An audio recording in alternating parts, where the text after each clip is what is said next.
my goodness! Holy sh!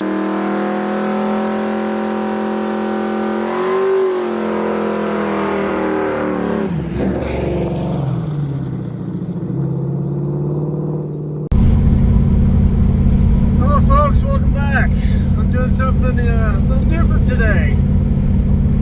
Ooh, it's getting a little squirrely back there.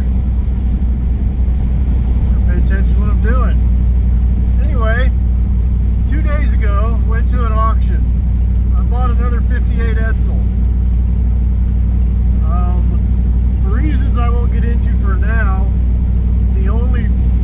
pretty much the only reason I bought it was to rescue it from getting crushed. I figured it was just going to be a for sure thing that someone would buy it just to haul it in and make a quick buck.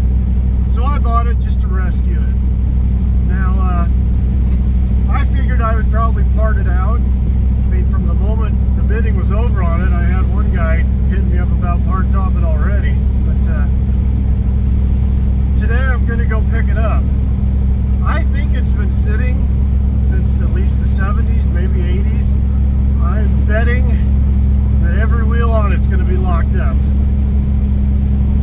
And I don't know what I'm going to do. This is going to be a long-term video probably over the next few months. I couldn't get the engine to turn by hand. I'll probably take it home, throw some acetone ATF mix down the cylinders, let that stew for a couple of weeks, see if I can get it broke loose. Maybe try to get it running. I don't think I'm going to try to get it driving though. That's just too much. That's more work than I want to put into it, considering I didn't buy it to do anything with other than to just rescue it. Now, I put it up on a couple of Edsel Facebook pages that I was going to probably part it out, and I had several people wanting to buy the car complete. So that might be an option too. Yeah, I'll take it home, fiddle around with it, clean it up, get some better pictures. I would much prefer to just sell it whole, so I don't have to mess around taking parts and shipping them and all that. I will be happy if someone wants to buy it, take it and restore it, or if I part it out, it's still being more useful than having to go straight to the crusher like it probably would have. But anyway, while I'm going down there and I'm so close to where you take a vehicle in, I went ahead and put an old junk truck on the trailer here. I'd go ahead and turn that in, put a few bucks in my pocket because there's a big swap meet coming up this weekend, so I'll have some money to buy treasures at the swap meet. This truck is just it's a half-ton Ford, like 2002. Got the V6 engine in it, but the bed is just piled full of crap. So yeah, the ass end of the trailer is really heavy and it's quite squirrely, so I'm going to get off of here and concentrate on my white knuckle driving here like I should be doing.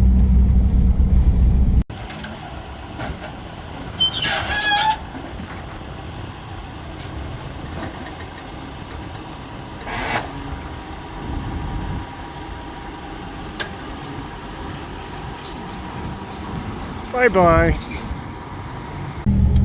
Alright, that's a relief having that off of there.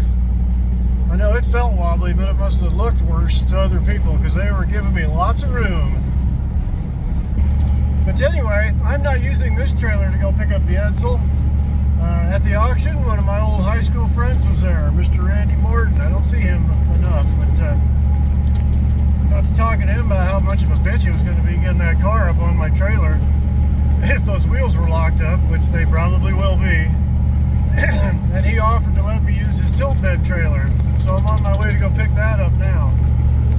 So yeah, I won't have to drag or attempt to drag locked up wheels up my ramps. Well, there she is. Ain't she a beaut?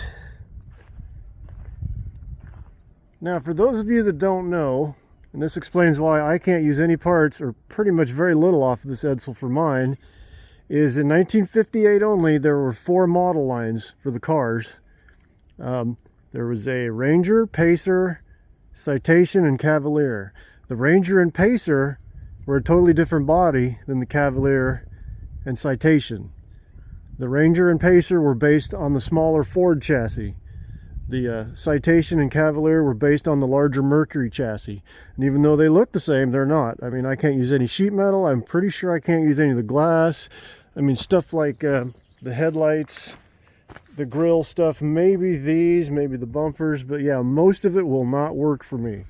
So like I said, the primary reason I got this was just to rescue it from the crusher. The easiest way to tell the difference between the two body lines, what they call the Ranger and Pacer are called the Junior Series because they're smaller. Citation and Cavalier are the Senior Series.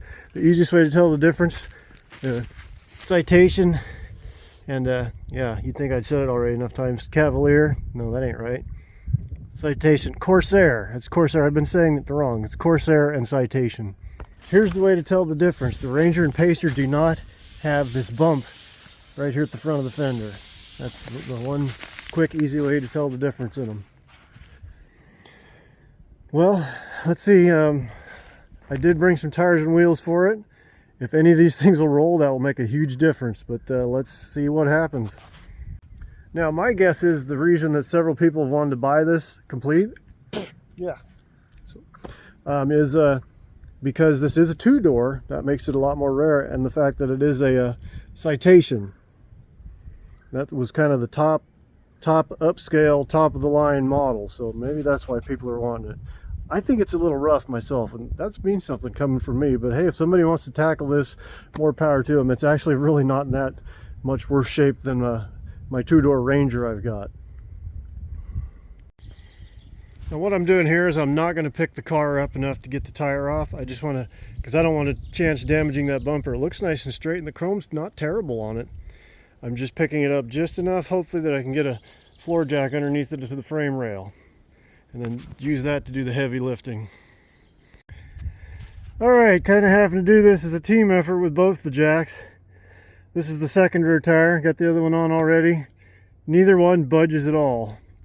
That sucks, but in a way it's kind of good, because if either one of them would have had, least bit of jiggle to it, I would have had to crawl underneath and unhook the drive shaft.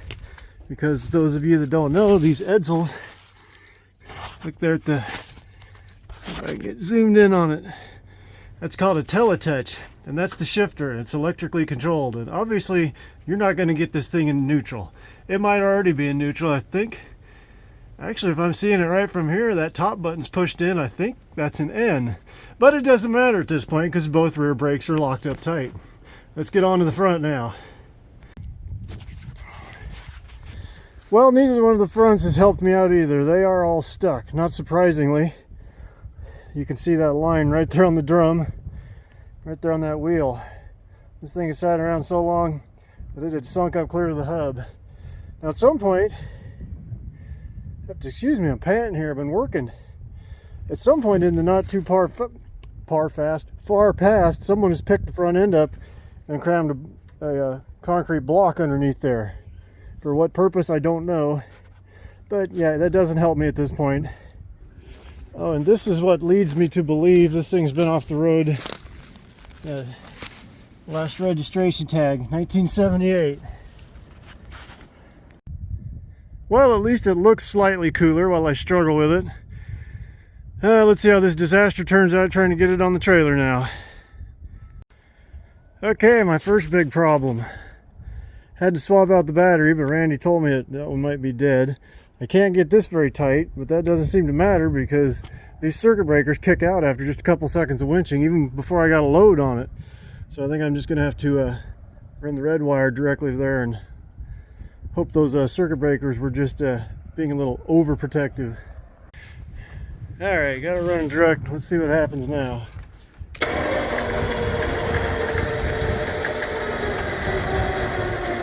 Much better.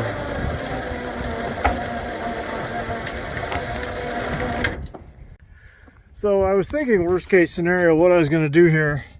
This isn't my winch. Even if it was my winch, I'd want to make life on it as easy as possible in this circumstance. Obviously all four tires are locked up, so I was thinking, well, how can I make that a little more slick? Cheap dish detergent.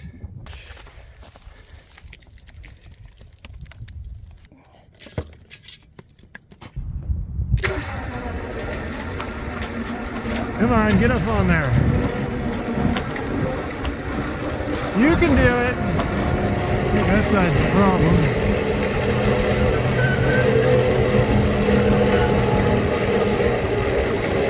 Time for a little more.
Well, it ain't pretty, but it's on there. I started pulling sideways because I'm hooked into one of the A-arms underneath there. Not a lot of good options to hook underneath.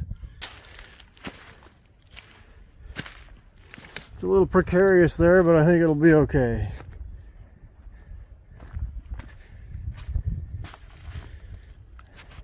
I could tell the soap did make a difference. Once the tire would run off the soap and hit the dry wood, you could hear the winch grunt down. But I don't know how I'm going to tie this thing down. I can't go forward anymore with it because it's pretty much touching the winch now. Another small dilemma is I can't get this thing latched. Randy did point out that somebody had jackknifed the trailer at some point. You can see it.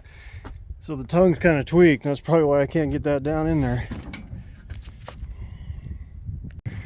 Hey, according to the valve cover there, this is the E475, which I believe is a 410, if I'm not mistaken. Got these weird power brakes, which I've heard are called a Tradle vac, whatever the hell that is. No air conditioning.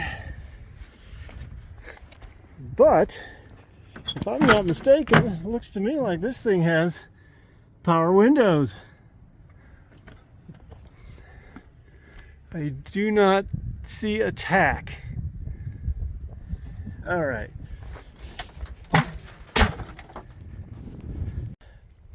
All right, here's my next concern. The ground is kind of soft here. It's not muddy, it's just kind of spongy. As you can see, my rear tire's sunk in. So let's see if I can get this thing moving.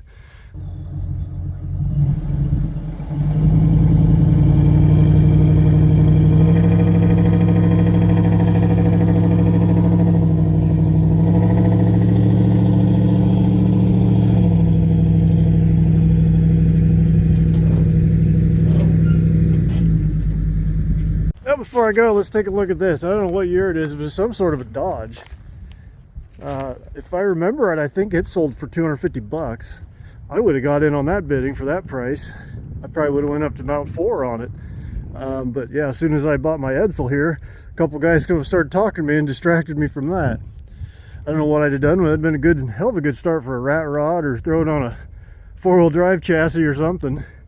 And in this bare spot, there was a 65 Chevelle SS. It was basically a rolling shell, but it was a, you know, for being in the Rust Belt, it was a pretty decent shell. Not great, but yeah, usable, obviously. I think it brought 1,500. All right, I have it tied down, sorta. And it being crooked like that kind of messes up your options, but I think it's time to hit the road.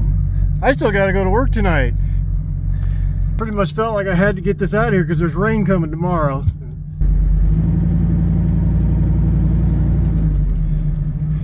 Whee! You get to feel the wind on your windshield for the first time since, what was it, 1978?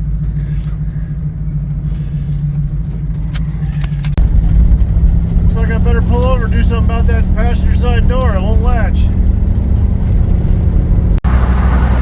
Looks like that big old mama's drifting back there behind me. I'm not a perfectionist, but boy, that really irritates me. The car's on there that crooked, but yeah, there's not much I can do about it at the moment. Especially for no further than I'm going to get it home. Although, I may not make it home.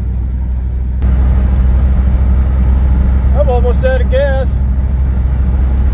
And the gas station here in town I'm going through, they've got their tanks all ripped out. I think there's a MFA on the outskirts of town. See if they, I think there's a pay at the pump thing there. I might have to partake of that if I can.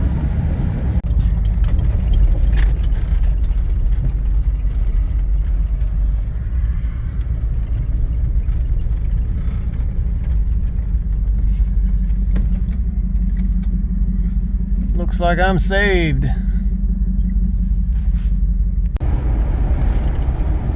Got what I believe is a late 50s Mercury here. I really like those. Those are just as bizarre looking as these 58 Edsels.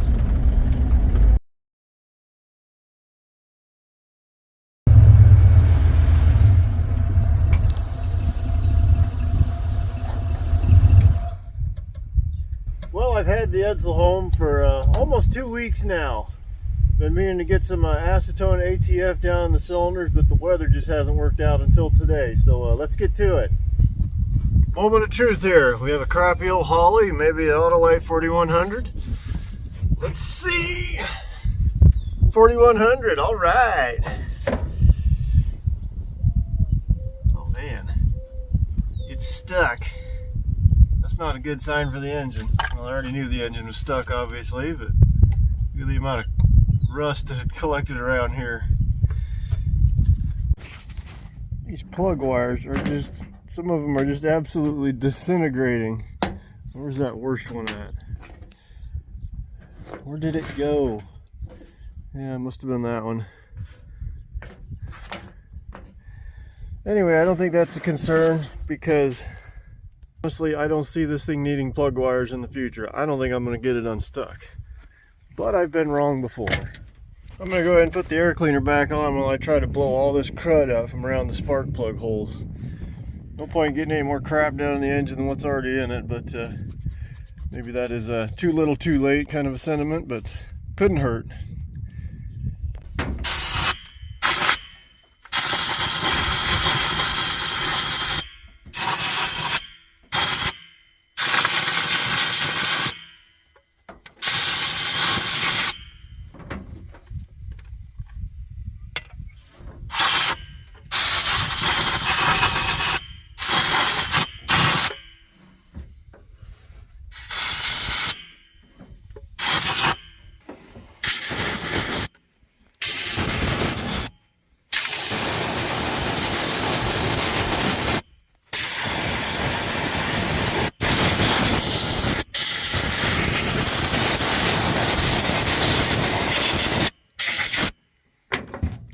Good as it's gonna get.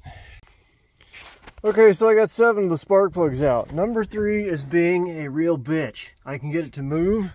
I can back it out a little bit, run it back in. I'm gaining a little bit on every time, but I went and got the other 7 out. As you can see, there is rust. These would be 1, 2, and 4. There's rust on all of those. 4 looks pretty crusty. I'm just going to guess number 3 is going to look really nasty by the fight it's putting up. Here's 5 through 8. 5 not terrible, 6 not terrible, 7 very bad, 8 not great either. Anyway, I think I'm probably just going to go get the impact, get number 3 out. I don't have anything to lose by putting it on there. I'm tired of fighting with it.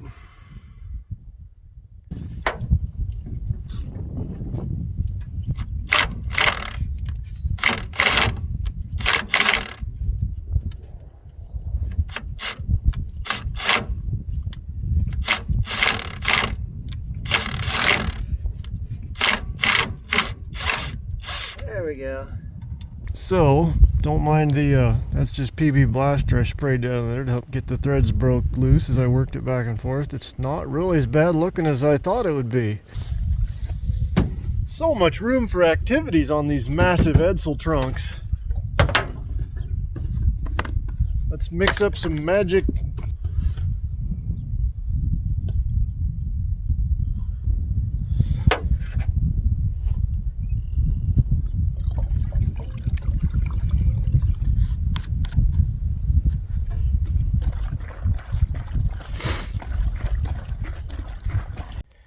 Alright, so I don't think I really need to show you me putting the mix in there. Obviously, I'll be using one of these squeezy nozzles for the ones that are easy to get to, and the one back there, I'll add a length of hose. And hey, here's that spark plug wire. For some reason, I didn't even pull it off. Probably went right past my radar because it didn't even look like a spark plug wire anymore. My last Edsel video was my Ranger with a 361 in it, and somebody in the comments tried telling me that was an MEL engine. No, the 361 is an FE. This is an MEL. It does have some visual features that are like an FE, especially those exhaust manifolds, but this is a true MEL. MEL stands for Mercury Edsel Lincoln. Alright, they are all full. It took 4 full quarts to fill all 8 cylinders. Some of them cylinders, the piston was down all the way, obviously, and they were very thirsty. You got to put the plugs back in. It's been my experience with this ATF acetone mix that the acetone will evaporate out of the mix. So yeah, you want to put the plugs in to keep that from happening. So with that, I will bid you adieu for a few weeks. Yeah, I'm saying a few weeks. It's probably going to be more like a month, 6 weeks. But we shall see.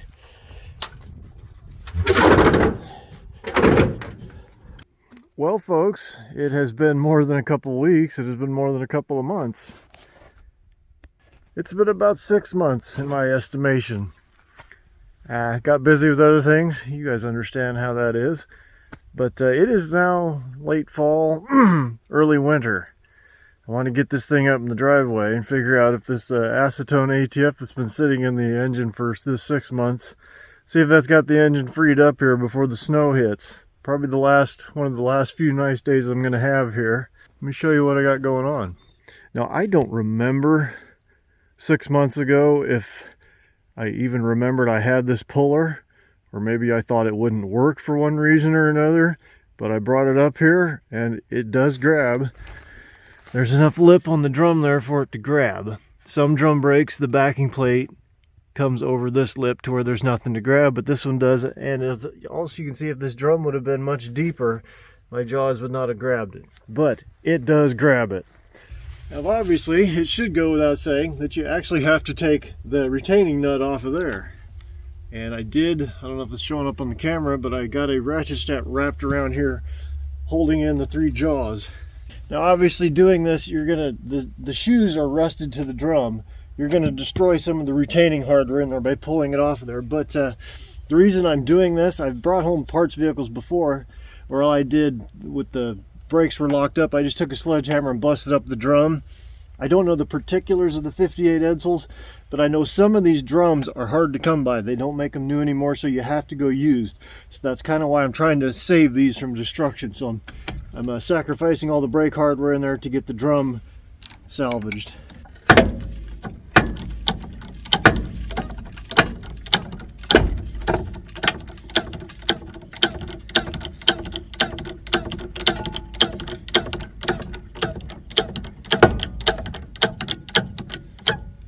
Yeah, now I got to get that damn washer out of there. Why didn't I think of that before I get started? Come on. I suppose I should get the bearing out of there too, now that I got a little room to play with. Thankfully that ratchet strap's holding my jaws on there, so I don't have to totally reset this.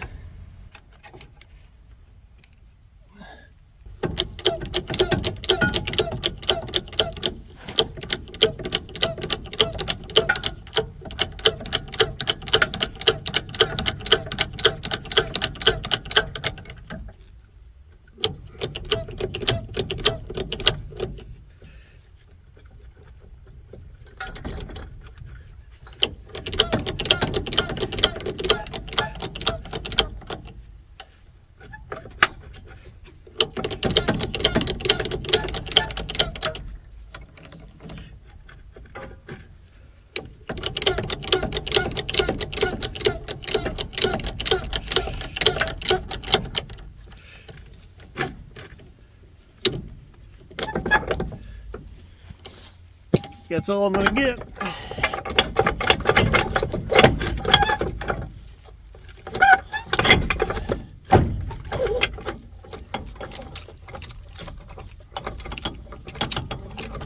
But that was enough.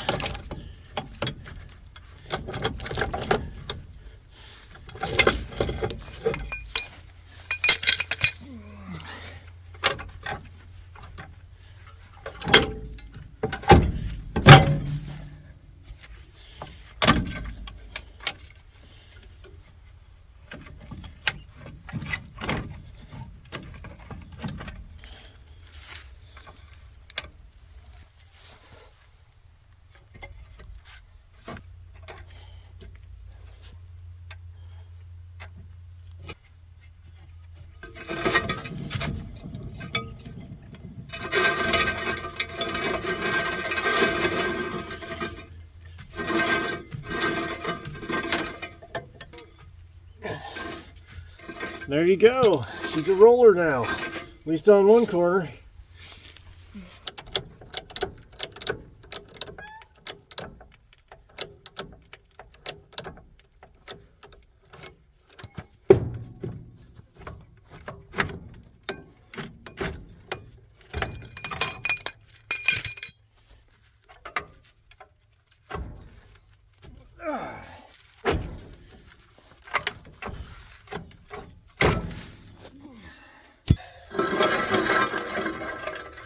Now, it was kind of a struggle getting that 3-jawed clamp all hung on there until I got it tightened down, but I'm going to tell you that was way easier than wailing on that drum with a sledgehammer, busted into pieces.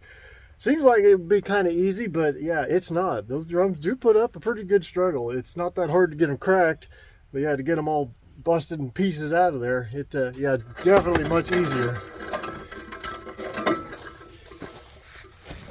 Now, even though that went pretty well, I do have some daylight left. I could do the rear, but I think I need to use my daylight just to get this thing moved up to the shop, and I got a couple other things I need to get done before it gets dark.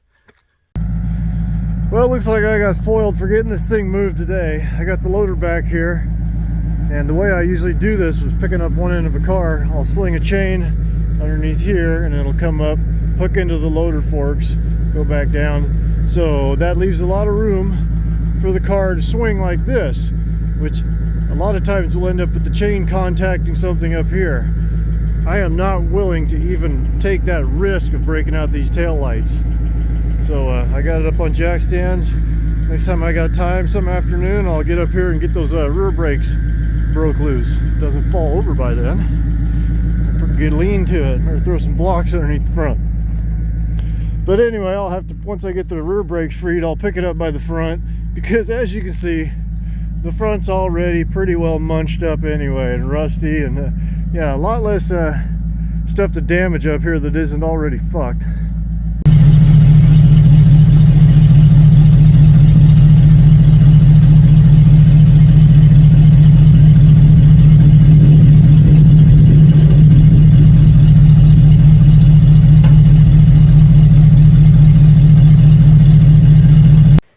Well, once again, a couple more weeks have passed. I did get it up here to the shop, as you can see.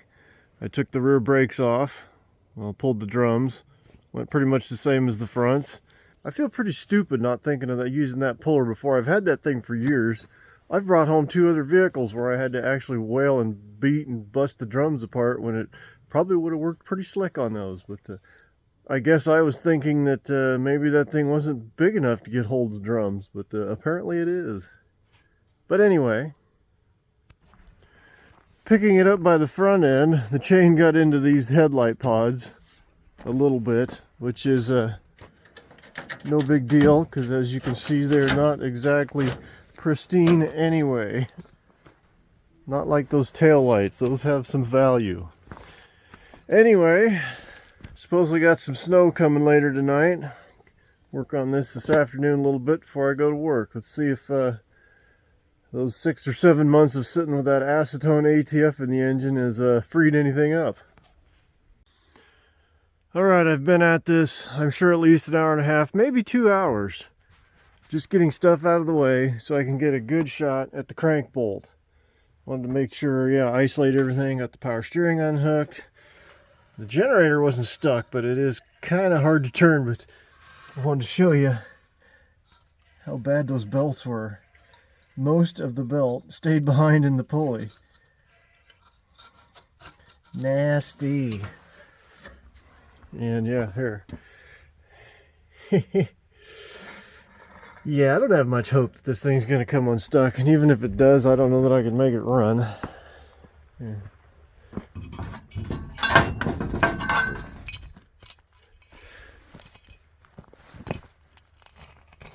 Yeah. Yeah.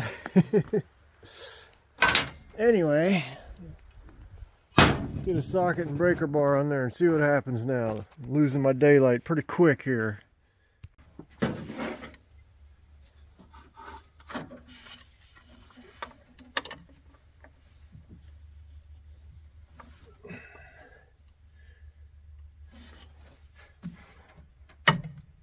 No, it's just tightening up the bolt.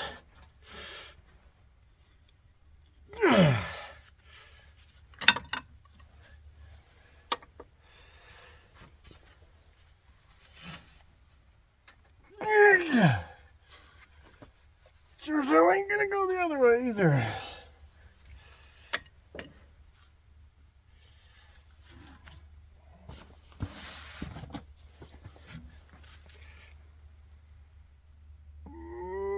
Nope.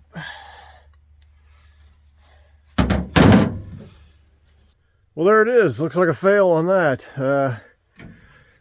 I brought it up to the shop and put it up in the air, so even if I didn't get the engine unstuck, I can get underneath there and evaluate how rusty the floor is and just kind of help me decide what I want to do with it. And I'm running out of daylight today, so we'll evaluate the floor and frame on it another day when we have a nice sunny day, if that ever happens in the near future. And maybe we'll clean up the car and evaluate its value from there. Well, it's another couple days now. I think I'm done with this engine. I kind of hate to quit at this point, but I think it's a lost cause. This thing is stuck hard enough that even if I got it freed up, I can't imagine it would run worth a crap if it would even run at all. The rings would be messed up. I don't know how the valve train, it might be stuck. I think it's just a lost cause. And especially with this being such an old, rare, and obsolete engine, I don't want to put the effort into it. That effort would be better put into swapping a different engine into this. If I decide I wanted to do something with this car, which I don't think I am. At this point, I just want to evaluate it and decide what I want to do with it. It's not completely off the table that I could try to want to do something with the rest of the car, but not likely. It's probably either going to get sent along to somebody else or parted out. But with that in mind, I might, if I have time before I wrap this video up, pull the top end off the engine just to look in the cylinder heads, just out of curiosity. I know you want to see it too. But again, that's another thing that's really not worth my time. Yeah, going any further with this engine, that would be kind of great. I'd like to do it, but it's just not feasible for me. My YouTube channel is not profitable enough. There's no profit in my channel at all. Hopefully that'll change someday. But anyway, yeah, the guys that can do that, they've got the time to do it and they've got the money to do it. I don't. I have a lot more limited resources. I need to think about where I can put those resources that would work out better for me than this. Pretty nice day coming up a couple days from now. I should be able to get the pressure washer out and give this a good wash inside and out and evaluate what's going to happen. You can already see there's holes in the floor there. I pulled the old household carpet out of there because I didn't want to set this thing on fire. I want to pull the seat out so I can do a good job of cleaning. I want to pull the back seat out so I can see what's in the trunk with what little daylight I have left today. The two rear bolts came out amazingly easy. The fronts are seized up. I've got that one cut off with the grinder already. I'm working on this one. So hopefully today, yeah, I can at least get the interior out of it. Get this thing ready for washing in a couple of days. Did a pretty decent job of cutting that off without getting into the seat frame.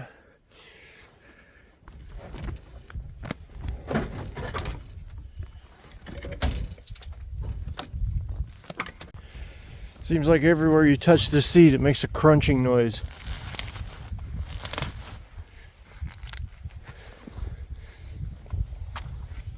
And this is kind of fun too.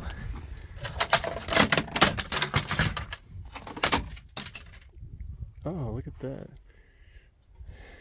Nice mixture of dried up, dusty upholstery and mouse turds.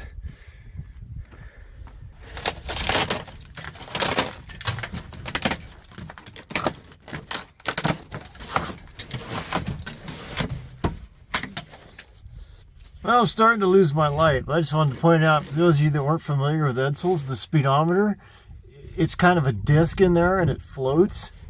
And as your speed gets faster, the little disc spins around. It's kind of like a little flying saucer, for lack of a better explanation. It's rather cool.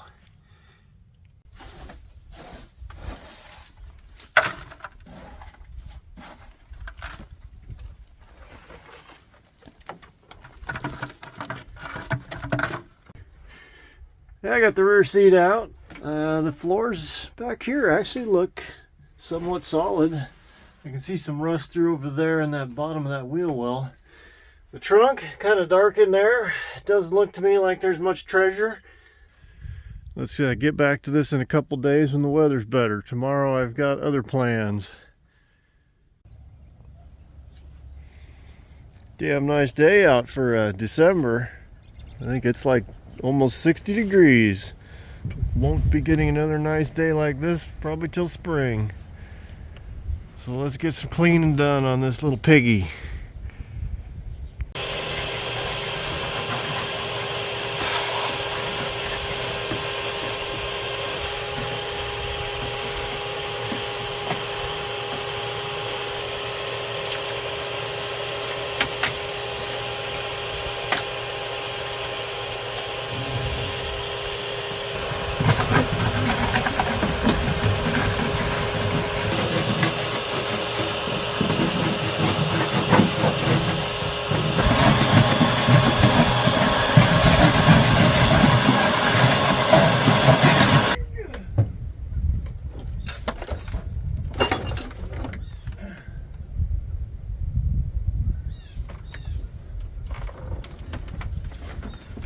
Oh man, that is one heavy trunk lid. Crawled in there, unbolted the trunk latch. Not much in there. Some extra taillight housings and a busted taillight. Some rotten carpet. But you know how it is. You can't truly evaluate the rust in a car without checking out the trunk. Did you see a mouse jump out of there? Or just debris falling out of the hinge? Found an old newspaper in here. I always find these kind of fascinating just to get an idea. This one is from Sunday, June 28th, 1974. I kind of like looking at trying to find like prices just to compare what things go for now as to back then. Oh, there's a price. Some sort of a Zenith television. $299.95, the Acapulco model.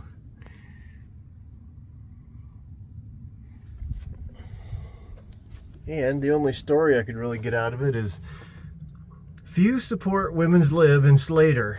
This was the Des Moines Tribune.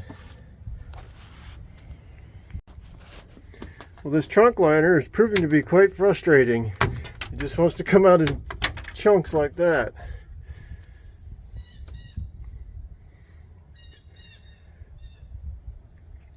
I'm really surprised that this trunk seal channel is not rusted out. It was just full of dirt. And another odd thing, to me anyway, I've never run into this before. This trunk, there were just all kinds of these shells in there, which I'm assuming is some sort of a snail. And I know snails aren't exclusive to being underwater, but by the amount of these that were in there, it makes me wonder if the ass end of this thing was underwater for quite a while. Or at least in a very moist environment. Anyway, I think the best way I'm going to be able to get all that stuff up is with the pressure washer, so I just will get it broke out.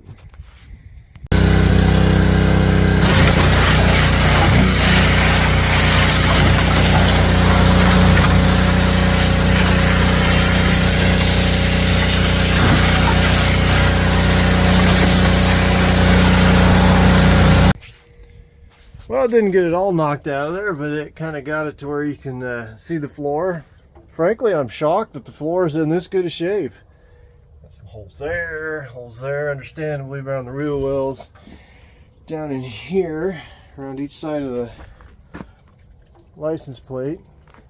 But those make for some pretty good drains. And it really surprises me that this spare tire wheel well isn't all rusted out. I mean, there's definitely rust, but I would have assumed it would have been gone. Of course, most of that crap got blown up there into the front of the car, so let's go ahead and keep on washing. I'm afraid I'm just going to keep blowing the stuff back and forth.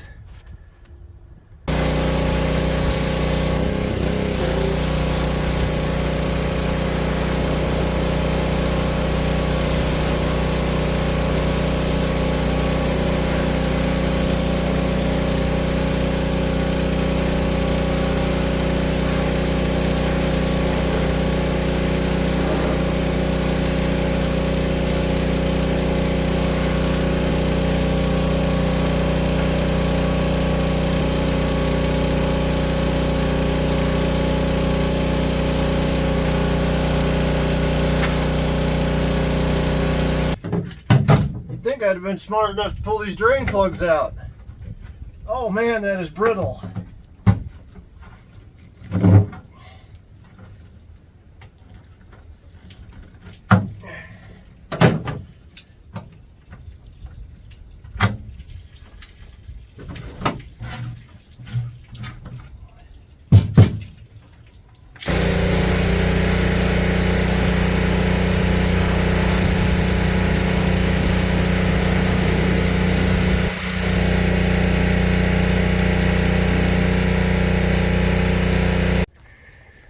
I think that's about as good as it's going to get in here. This is kind of something weird. Looks like somebody actually cut part of the transmission tunnel out to do some sort of work on the transmission. And then kind of, I don't even want to use the word patched it back in. That's being too generous. And then also used a piece of galvanized that they brazed to it. I don't know what that's all about. Well, let's get washing all this moss and crud off the outside now.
I think you get the idea. I'm tired of trying to set the camera up at different angles. I just want to get this done. Kitty, it's a beautiful day out. What are you doing all huddled up here in your bed?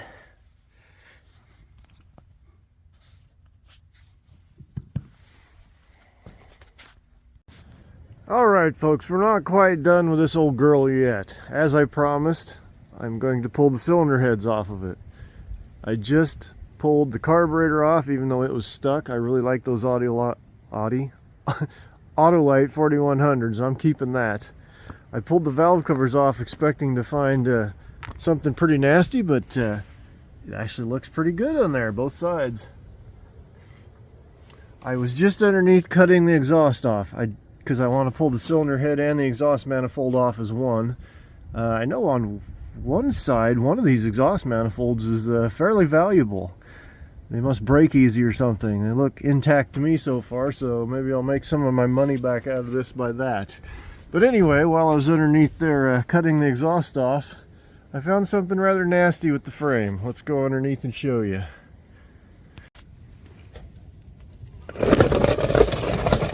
Right here, just behind the rear leaf spring hanger. That doesn't seem to be the case over here on the other side. Other than that, the frame looks pretty good. What you can see of it. Here, we'll try to move around a little. I'll show you. Back there. Not too shabby. Back there, pretty solid. It sure looks like it anyway. Panning around to the front.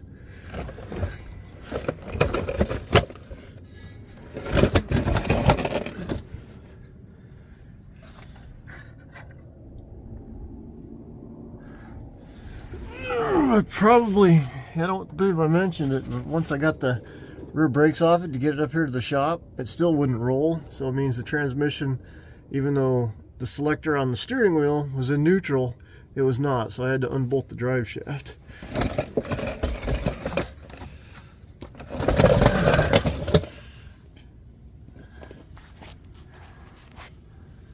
Yeah, starts right there at the spring hanger.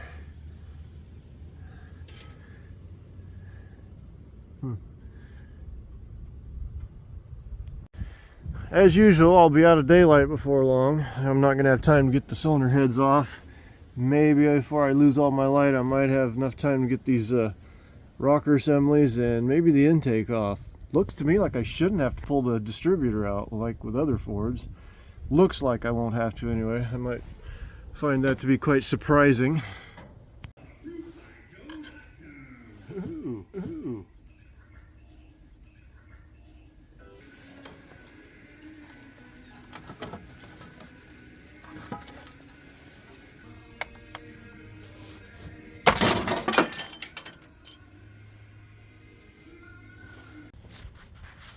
Well, as you saw there, I was rather shocked that the distributor actually turned, but it still won't come out. I'm not sure what's going on with that. Looks pretty good down here in the lifter valley. Other than that lifter there, you can see popped the cap out. Maybe that was just the push rod stuck in it and did it. But anyway, I think this is all I'm going to get today. We'll hit it again tomorrow when there's some nice good daylight. We can see the carnage once I get the heads pulled off. Alright, this is kind of weird. None of them really look all that bad. I mean, they look bad, but not terrible. I'm kind of curious where all the acetone ATF went. It must have leaked on down into the oil pan. But anyway, here's what's really weird. Right in here, it's like the cylinder has a taper to it. You could distinctly feel it.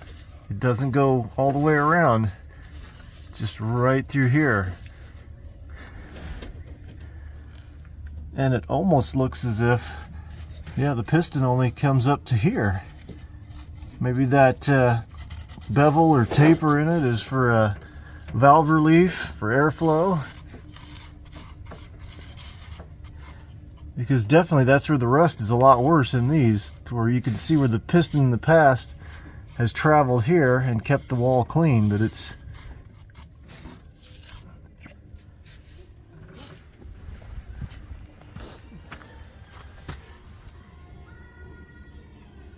definitely not an open chamber head.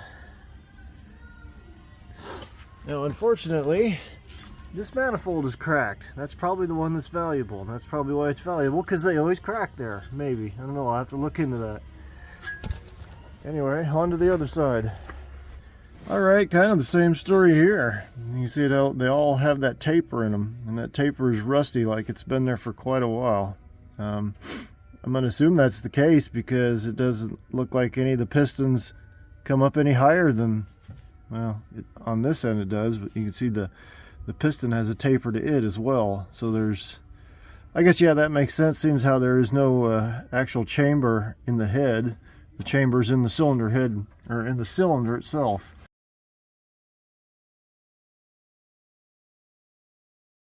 Blah, blah, blah. Anyway, that's the only cylinder there, as you can see, with the mixture still in it. And this one actually has a little bit of water in it. Let's take a look at the head. As you can clearly see, it has 3 valves that are stuck. And while this manifold is good, I noticed while I was taking the heads out, or the head bolts out, crack, crack. That one is cracked, I can't really see it too well, and that one, the bolt was gone. So obviously, even if I would have got the pistons freed up, this thing had a whole laundry list of other problems. Stuck valves, even if I would have got it running, it would have run like shit, like absolute shit. I don't think, yeah, obviously I don't believe there was any one cylinder that was the problem. It was all of them. Well, folks, I think it's time to put a fork in this piggy. I guess I realized I never did show this after I washed it. Was it an improvement? That's debatable. Is it any better, any worse? I don't know. It's just different.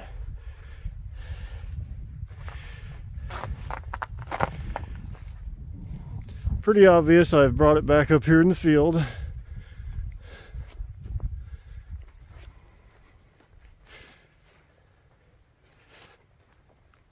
Now I also didn't show, when I was washing it, there was a rust hole, yeah, right over there.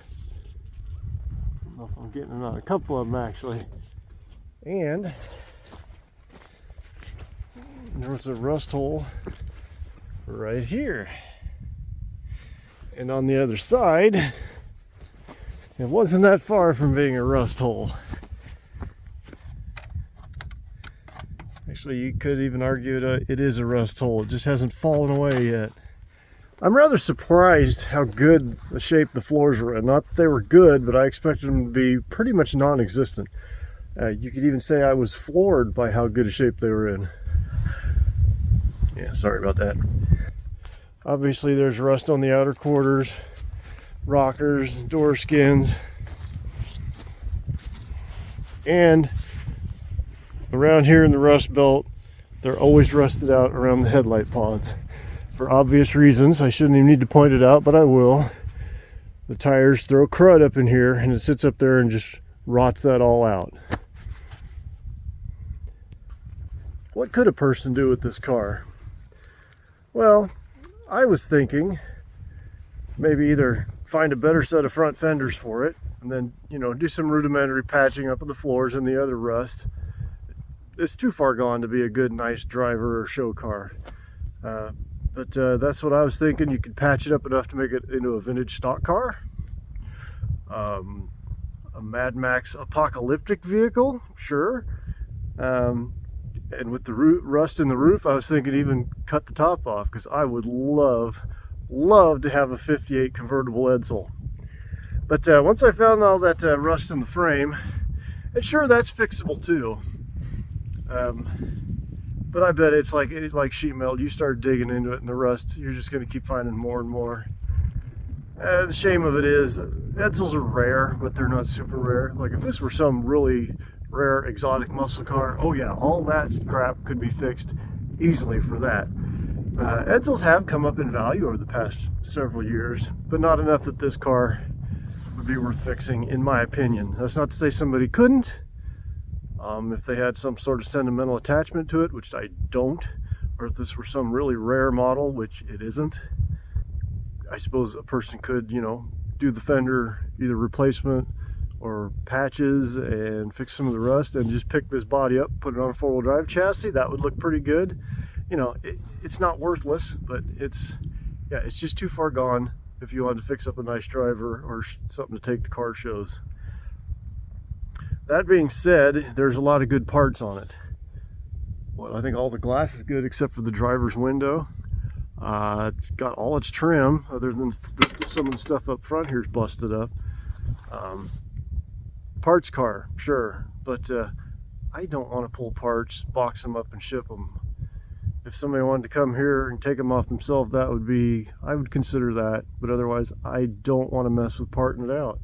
So I think what I'm going to do is it's just going to, as you've seen, it's right back up here in the field. And even though this is a senior series, the sheet metal and glass will not work in my Rangers that I have, the two Rangers. I have a 2-door and a 4-door, and I have some thoughts on what I want to do with those, but nothing is in stone yet. But a day ever comes I start doing something with those, I'm sure, some of the trim pieces off the front, I don't know what all, but I'm sure there's parts of this that could be used.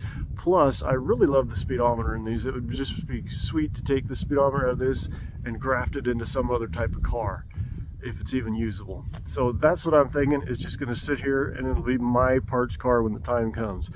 Unless somebody's interested in buying the whole thing. I would let it go on any given day. Who knows how much I'd want for it. At the auction, I thought I got out at 400. Next thing you know, it's sold at 500, and the auctioneers are staring at me for my number. I'm like, fine, I'll take it for 5. So that's what I got in it for what I paid. As I said, any given day I might take 5. It might take more than that.